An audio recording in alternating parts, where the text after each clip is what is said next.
हुल्लड राजकुमारी, सातसमुद्र पलीकडची प्रेम कहाणी. माझ्या मनात खूपच अस्वस्थता होत आहे. काय करू मी? त्याचं विचारचक्र मनात फिरत होतं. इथून पुढे तिच्या अचानक अशा जवळ येण्याने त्याचा श्वास थांबला. हृदय जोरात धडधडायला लागलं. इतकं की तिच्या कानांनाही जाणवेल. तिने त्याच्या चेहऱ्याकडे मान वर करून पाहिलं. डोळे मिटलेले होते त्याचे. गती वाढलेले हृदय तिला जाणवलं.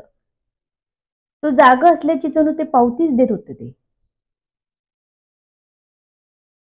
तिने आपला हात त्याच्या छातीवर अलगद फिरवला.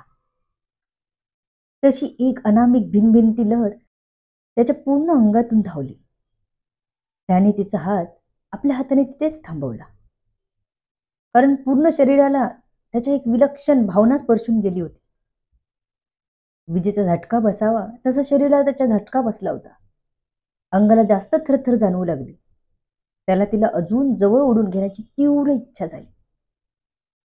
श्वास वाढला आणि अंग तापलं. राजकुमारीलाही त्याच्यात झालेला बदल जाणवला. हेच तर हवं होतं तिला. त्याने तिला जवळ घ्यावं, तिला आपलंसं करावं, अंतर ठेवू नये असंच वाटत होतं तिला. तिने दुसऱ्या हाताने त्याच्या छातीवर गोल बोटं फिरवायला सुरुवात केली. तसा मात्र त्याचा संयमच सुटला. त्याने त्याच हाताला धरून खूप जोरात तिला आपल्या अंगावर ओढलं. इतकं की तिची छाती जोरात त्याच्या छातीवर धडकली. 2 मिनिटं मारियाही स्तब्ध झाली. तिने डोळे मिटून घेतले घट्ट. तिच्या नाजूक देहाला त्याचा राकट स्पर्श होताच ती शहारली. तिच्याही नकळत तिच्या अंगाची थरथर झाली.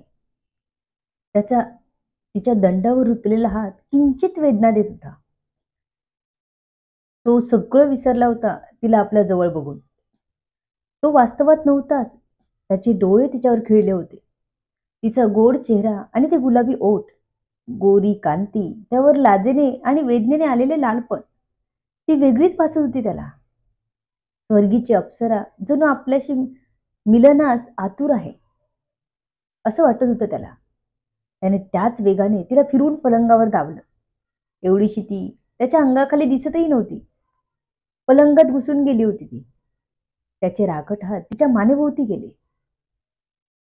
त्या दोघांचं शरीर एकमेकांना चिकटलं होतं की जागाही नव्हती. त्याने तिच्या केसात हात घातले आणि तिचं डोकं मागून वरती केलं. तिच्या गुलाबी ओठांना चाकायची त्याची ओढ तो स्वतःही थांबवू शकत नव्हता. त्याचा त्याच्या हातांवर ताबा राहिला नव्हता की मनावर. रक्त सळसळ करत होतं. नसा नसा तिची नशा भिनली होती. तिच्या पोटात गोळाच आला.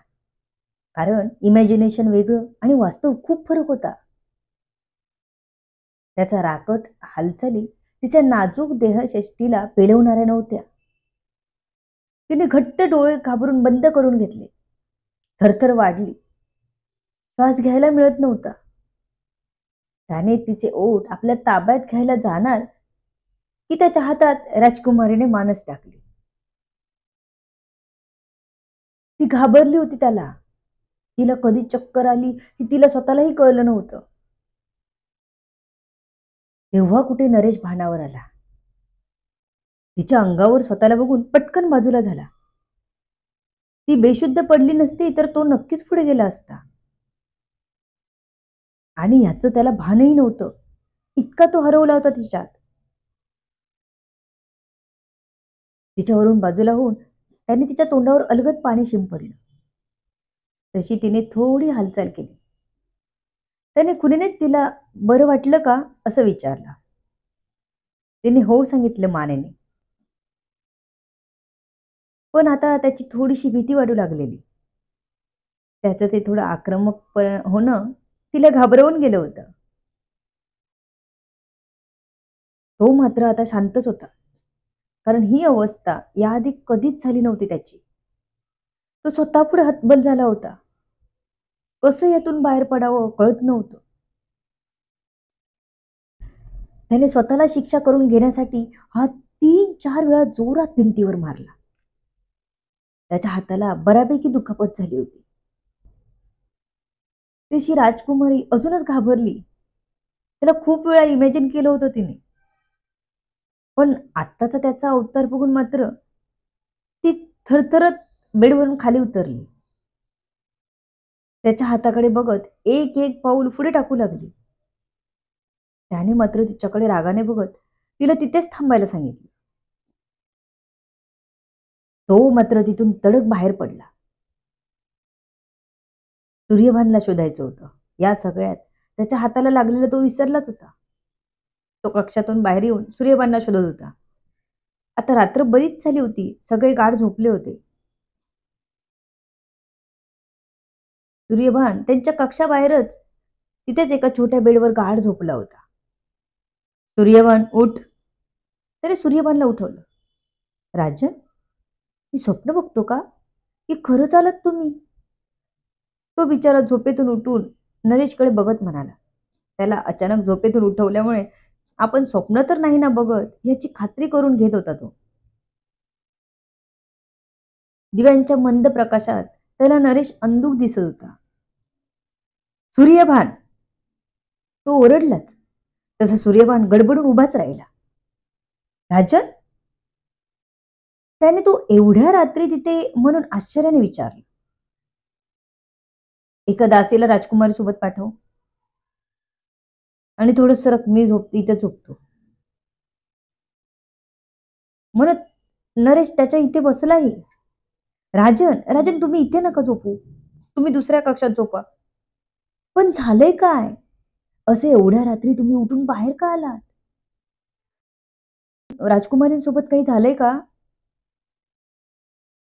सूर्यभानला बरेच प्रश्न पडले होते. काही नाही, तुला सांगितले तेवढं कर. नरेश थोडा रागातच म्हणाला. बरं बरं, करतो. म्हणून त्याने तिथल्या दासींच्या कक्षाचं दार वाजवलं. अगदी दुसऱ्या मिनिटाला दार उघडलं. राजकन्या मारियासोबत कोणी एका खास दासीने झोपायला जा.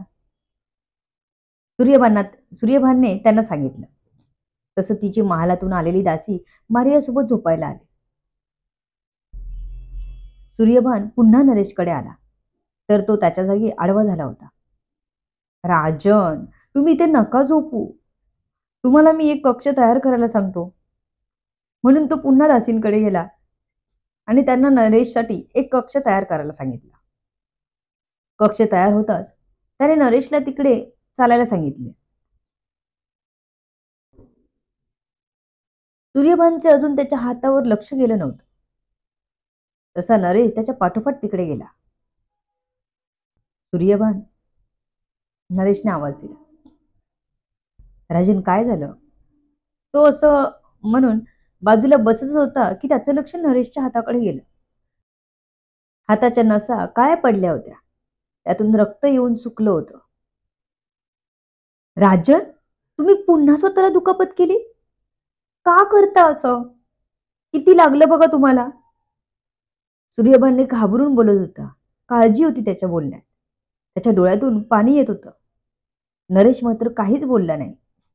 त्याने धावत जाऊन बाहेर एका दासीला औषध द्यायला सांगितलं. तिनेही लगेच त्याला औषध दिलं. सूर्यभानने आत येऊन त्याच्या हाताला औषध लावलं आणि बांधून दिला हात. राजन, आता तरी सांगाल का काय झालं? सूर्यभानने अगदी काकुळतीला येऊन विचारलं. आपण राजकुमारीला आपल्या मायदेशी घेऊन जाऊ शकू अशी व्यवस्था कर सूर्यभान. मी नाही अजून स्वतःला तिच्यापासून लांब ठेवू शकत.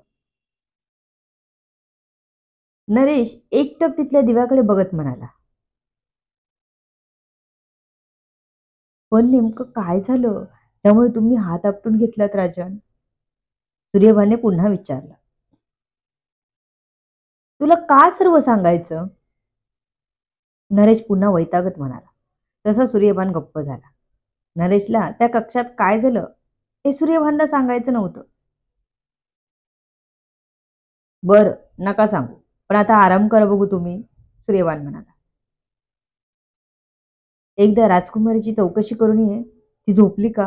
व्यवस्थित आहे का? नरेश म्हणाला. तसा सूर्यभान नरेशकडे बघू लागला.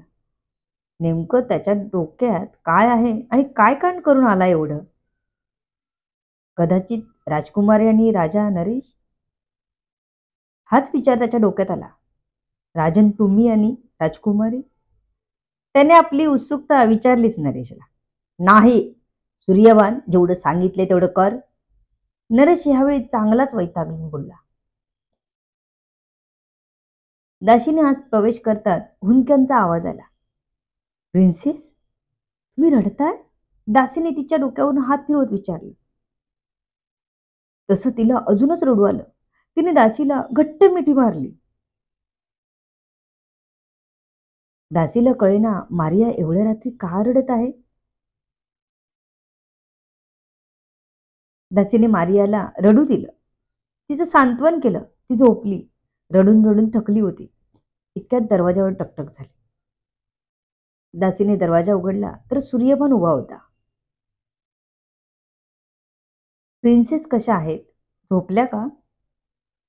नरेशने विचारलं आहे. सूर्यभानने सांगितलं. तशी बाहेर दासी येऊन बोलू लागली. ती खूप रडून झोपली. बोलली काहीच नाही असं दासीने सांगितलं. सूर्यभानला दोघात काय झालं असं विचारत होती. पण सूर्यभानलाच माहिती नव्हतं तर तिला तरी काय सांगणार होता तो. त्याने आपल्याला काहीच माहिती नसल्याचं सांगितलं.